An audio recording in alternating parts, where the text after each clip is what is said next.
Good morning, students. Welcome to our YouTube channel, BDN World School. This is our fifth video class of chapter जलवायु of class 9th Geography. पिछली class में हमने El Nino के बारे में पढ़ा था। ठीक है, वो आपको सबको समझ में आ गया होगा। ठीक है, अगर आपको समझ में नहीं आया तो एक बार आप दोबारा से वीडियो को देखें। ठीक है, पॉज करके उसको समझने की कोशिश करें धीरे धीरे कि मैंने बोला क्या है। ठीक है, आज हम एल नीनो से आगे पढ़ेंगे। ठीक है, मानसून का आगमन एवं वापसी। ठीक है, देखो, व्यापारिक पवनों के विपरीत मानसूनी पवने नियमित नहीं है, यानी कि जो व्यापारिक पवने हैं वो आपके नियमित हैं। ठीक है, उनका एक पैटर्न है। ठीक है, जिसको फॉलो करती हैं और वो लगातार रहती है। ठीक है, लेकिन जो मानसून है वो जो पवने हैं, मानसूनी पवने हैं वो नियमित नहीं है, लेकिन ये संपन्नमान प्रकृति की होती है। उष्ण कटिबंधीय समुद्र के ऊपर प्रवाह के दौरान ये विभिन्न वायुमंडलीय अवस्थाओं से प्रभावित होती है, यानी कि जब ये उष्ण कटिबंधीय समुद्रों के ऊपर, ठीक है, मैंने बताया था आपको उष्ण कटिबंधीय समुद्र कहाँ कहाँ है, जो आपकी विषुवत रेखा है, इक्वेटर है, उसके आसपास। ठीक है, उसके 20 डिग्री नॉर्थ 20 डिग्री साउथ के बीच में आप उष्ण कटिबंधीय समुद्र उसको कह सकते हैं। ठीक है, तो जब उसके ऊपर से ये प्रवाह कर रही होती हैं तो उस दौरान ये जो विभिन्न जो आपकी वायुमंडल की अवस्थाएं हैं उनसे प्रभावित होती हैं। ठीक है, मानसून का समय जून के आरंभ से लेकर मध्य सितंबर तक, ठीक है, ये जून से स्टार्ट हो जाता है और सितंबर के मध्य तक 100 से 120 दिनों के बीच होता है। इसके आगमन के समय सामान्य वर्षा में अचानक वृद्धि हो जाती है तथा लगातार कई दिनों तक यह जारी रहती है। इसे मानसून प्रस्फोट या फटना कहते हैं तथा इससे मानसून पूर्व बौछारों से पृथक किया जा सकता है। ठीक है, सामान्यतः जून के प्रथम सप्ताह में मानसून भारतीय प्रायद्वीप के दक्षिणी छोर से प्रवेश करता है। दक्षिणी छोर देखो कहाँ,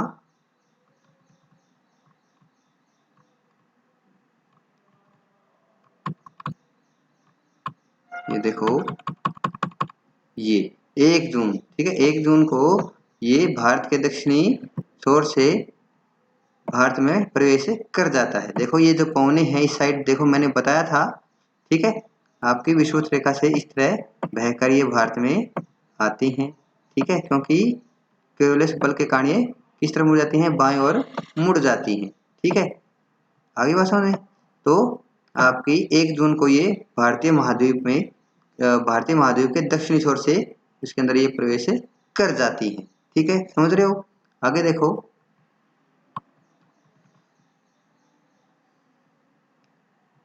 इसके बाद यह 2 भागों में बढ़ जाता है, अरब सागर शाखा एवं बंगाल की खाड़ी शाखा। इसके पश्चात जो ये मानसून है, ठीक है, इसकी 2 शाखाओं में ये तब्दील हो जाता है, बढ़ जाता है। एक तो शाखा है इसकी अरब सागर वाली, एक है बंगाल की खाड़ी वाली शाखा। ठीक है, अरब सागर शाखा लगभग 10 दिन के बाद 10 जून के आसपास मुंबई पहुंचती है। ठीक है, देखो यहाँ मानचित्र में जो इसकी शाखा है, एक शाखा अरब सागर वाली शाखा, ठीक है, ये आप कह सकते हो ये वाली। ठीक है, जो जो हवाएं इससे उस साइड रह गई, ठीक है, इससे इस साइड रह गई, वो अरब सागर शाखा। ठीक है, इससे इधर वाली आप कह सकते हो, ठीक है, बंगाल की खाड़ी वाली शाखा। ठीक है, इधर वाली पवनों को, ठीक है, ये आपकी बंगाल खाड़ी वाली शाखा। ठीक है, और जो हवाएं आपकी अरब सागर के ऊपर से बहती हैं, ठीक है, इनको बोलते हैं हम कौन सी, अरब सागर शाखा। समझ में आ गई बात। अब इसने बोला है कि 10 जून के आसपास जो अरब सागर वाली शाखा है उससे मानसून कहाँ पहुंचता है, मुंबई में पहुंचता है। ठीक है, आगे बात समझे। आगे देखो, यह एक तीव्र प्रगति है। ठीक है, बंगाल की खाड़ी शाखा भी तीव्रता से आगे की ओर बढ़ती है तथा जून के प्रथम सप्ताह में असम पहुंच जाती है। ठीक है, देखो कैसे, अब देखो जब यहाँ से होते हुए ये जाएगी, देखो यहाँ पर लिख रखा है, यहाँ पर भी 1 जून को पहुंच जाती है, यहाँ पर भी 5 जून को पहुंच जाती है। ऐसे करते करते ये लगभग 10 जून को आसाम, आसाम ये वाला क्षेत्र है आपका, आसाम का क्षेत्र। ठीक है, ये वाला क्षेत्र आपका आसाम का क्षेत्र। तो 10 जून के आसपास यहाँ आसाम में ये पहुंच जाती है। ठीक है, आगे देखो, कौन सी शाखा? बंगाल की खाड़ी वाली शाखा। आगे है, ऊंचे पर्वतों के कारण मानसून पवनें पश्चिम में गंगा के मैदान की ओर मुड़ जाती हैं। मध्य जून तक अरब सागर शाखा सौराष्ट्र, कच्छ एवं देश के मध्य भागों में पहुंच जाती है। देखो क्या बोला गया है कि जो पश्चिम बंगाल जो बंगाल की खाड़ी वाली जो शाखा है, ठीक है, आपको पता होना चाहिए यहाँ क्या है, ऊंचे पहाड़ हैं, ठीक है, आपका जो हिमालय का विस्तार है वो यहाँ तक है, आपको पता होना चाहिए यहाँ तक हिमालय का विस्तार है, ठीक है। कहीं आप ये सोचो कि जो हिमालय का विस्तार है सिर्फ और सिर्फ जम्मू कश्मीर में है, नहीं, जम्मू कश्मीर में नहीं, पूर्ण, ठीक है, यहाँ से यहाँ तक आपका हिमालय का विस्तार है, ठीक है, समझ में आ गई बात। आगे देखो, जैसे ही ये जो पश्चिम बंगाल की जो हवाएं हैं, पश्चिम बंगाल शाखा की जो मानसूनी पवनें हैं यहाँ जाती हैं, तो पर्वतों से टकराकर ये पश्चिम की तरफ यानी कि इस साइड, इस तरफ ये मुड़ जाती है, ठीक है, इस तरफ ये मुड़ जाती है, किससे? पर्वतों से, ऊंचे पर्वतों की चोटियों से टकराकर इस तरफ ये मुड़ जाती है।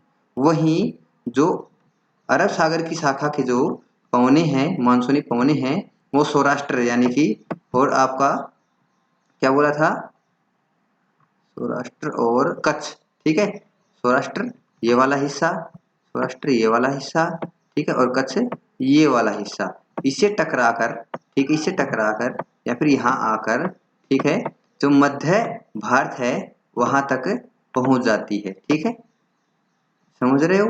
पश्चिम बंगाल बंगाल की खाड़ी वाली शाखा, ठीक है, कैसे आगे जा रही है, और आपकी जो अरब सागर शाखा थी पवनों की, ठीक है, मानसूनी पवनों की, वो कहाँ से टकराकर कहाँ किस स्थानों पर आगे बढ़ रही है, ठीक है, ये आपको प्रोसीजर मैप के माध्यम से समझना होगा, ठीक है। आगे देखो,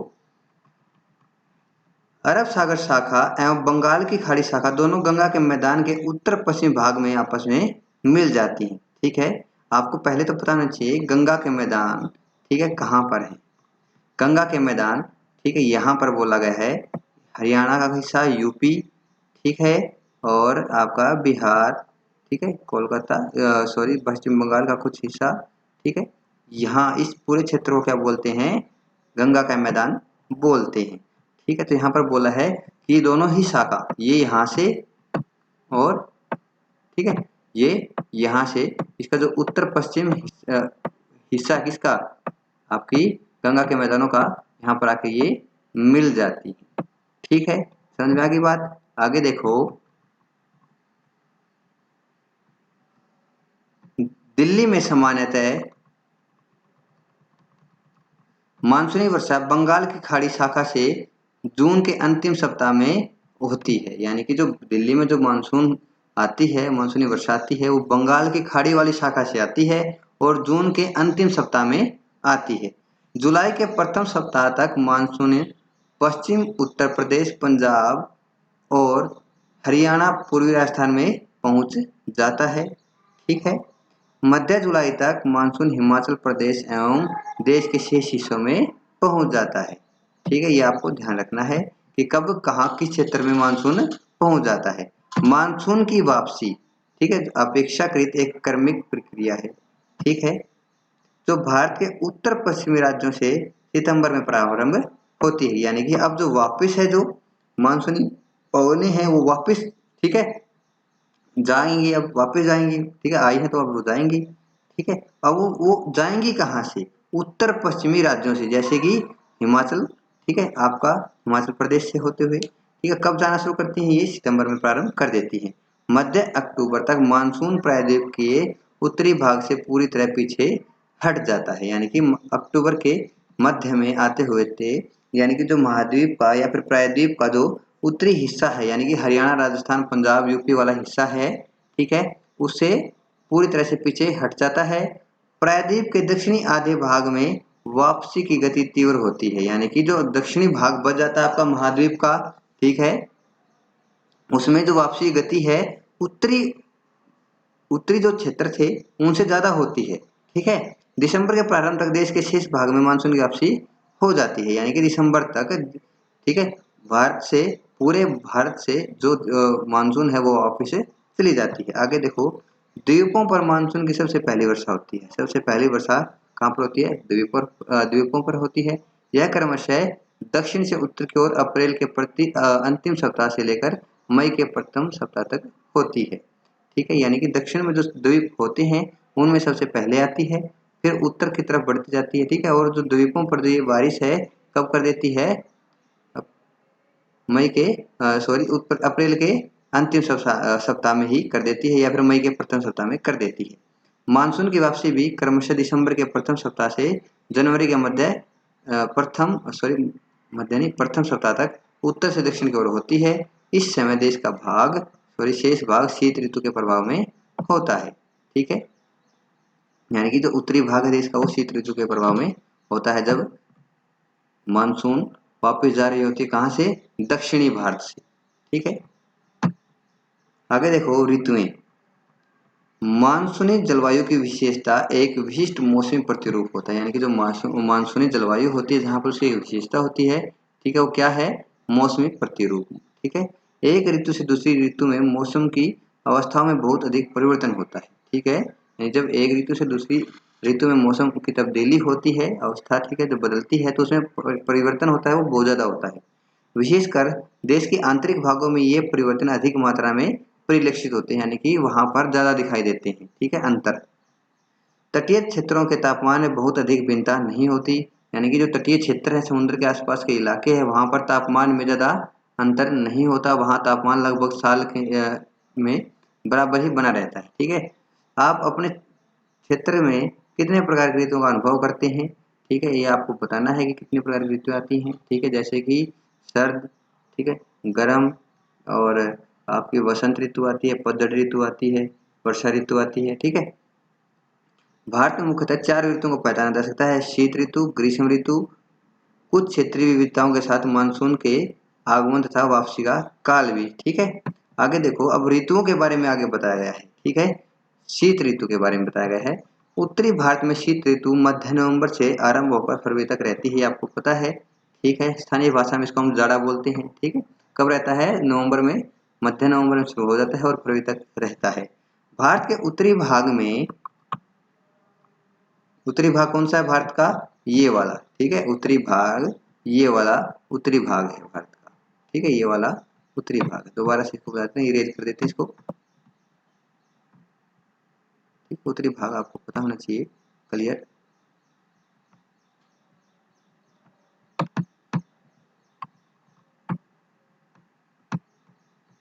ये आपका उत्तरी भाग है देश का। ठीक है, ये वाला क्षेत्र आपका उत्तरी भाग में आ जाता है। आगे देखो,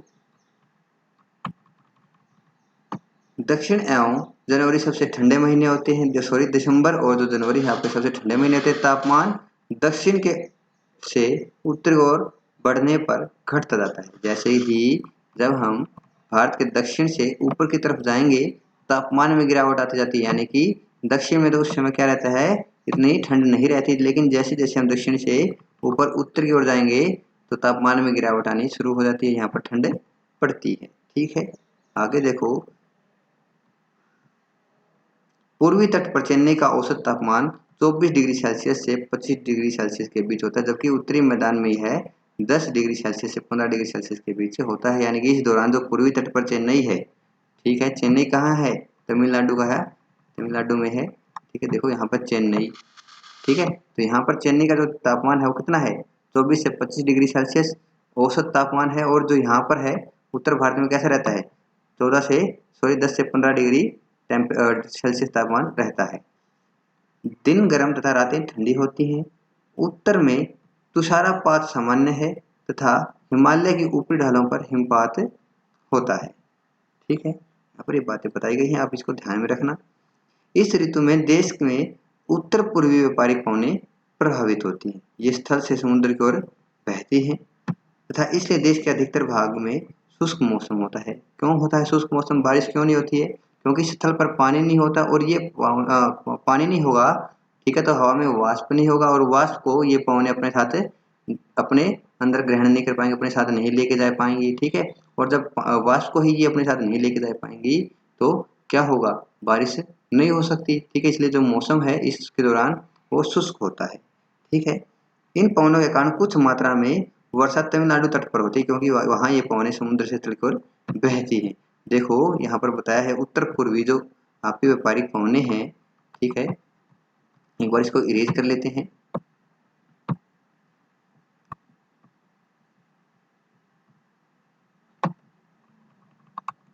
उत्तर पूर्वी, ठीक है, उत्तर पूर्वी जो आपकी व्यापारिक पवनें हैं, ठीक है। देखो ये आपका उत्तर, ये आपका पूर्वी, ठीक है। यहाँ से ऐसे बहती हैं वो उत्तर पूर्वी व्यापारिक पवनें, ठीक है। अब देखो यहाँ से ये बहेंगी या फिर वहन इनका होगा, तो यहाँ तो स्थल है, स्थल से पानी तो ये उठा नहीं सकती, और तो फिर यहाँ स्थल पर फिर बारिश भी नहीं कर सकती।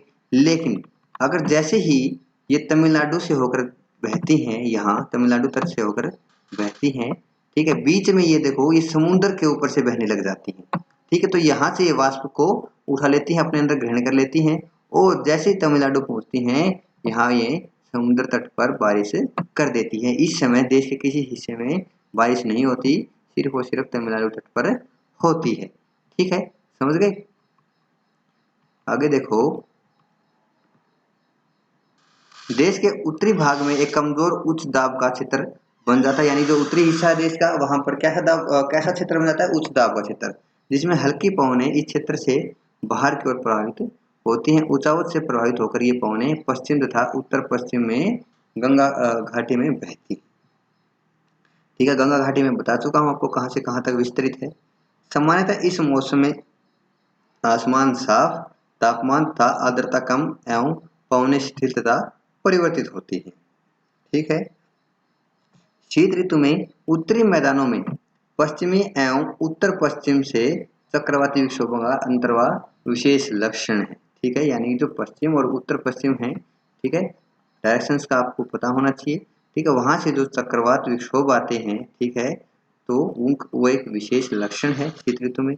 यह कम दाब वाली प्रणाली भूमध्य सागर एवं पश्चिमी एशिया के ऊपर उत्पन्न होती तथा पश्चिम पवनों के साथ भारत में प्रवेश करती है। पहले तो आपको पता होना चाहिए जो भूमध्य सागर है और जो पश्चिमी एशिया है, ठीक है, वो कहाँ पर है। चलो मैप के माध्यम से हम देख लेते हैं। ये देखिए ये है वर्ल्ड मैप, ठीक है। तो यहाँ पर देखिए ये जो समुद्र है ये है आपका भूमध्य सागर, ठीक है। ये भूमध्य सागर है। क्यों इसको भूमध्य सागर बोलते हैं?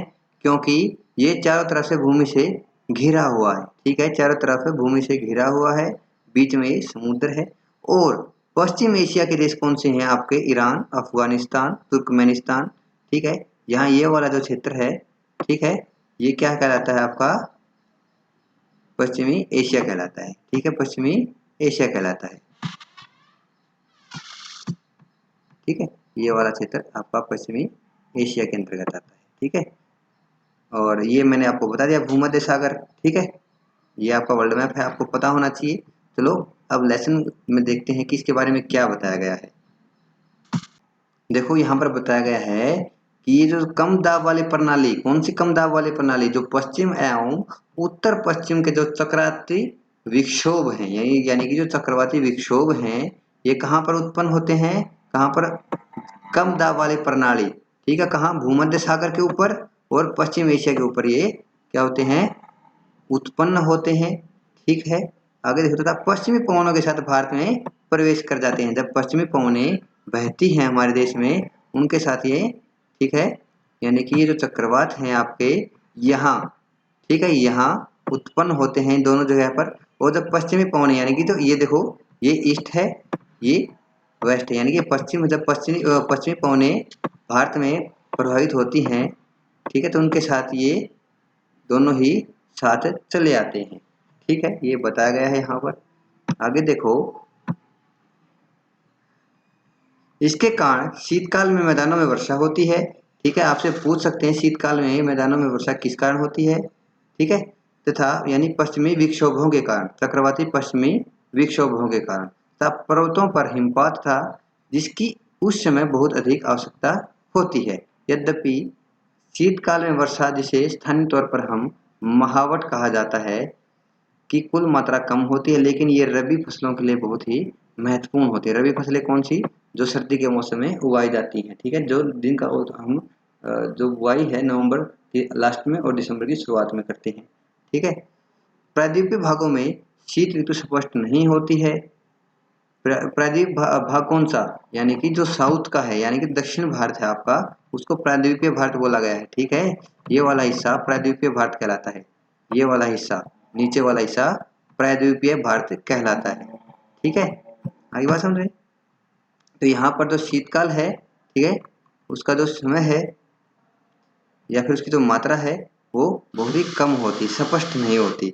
समुद्री पवनों के प्रभाव के कारण शीत ऋतु में भी यहाँ तापमान के रूप में न के बराबर परिवर्तन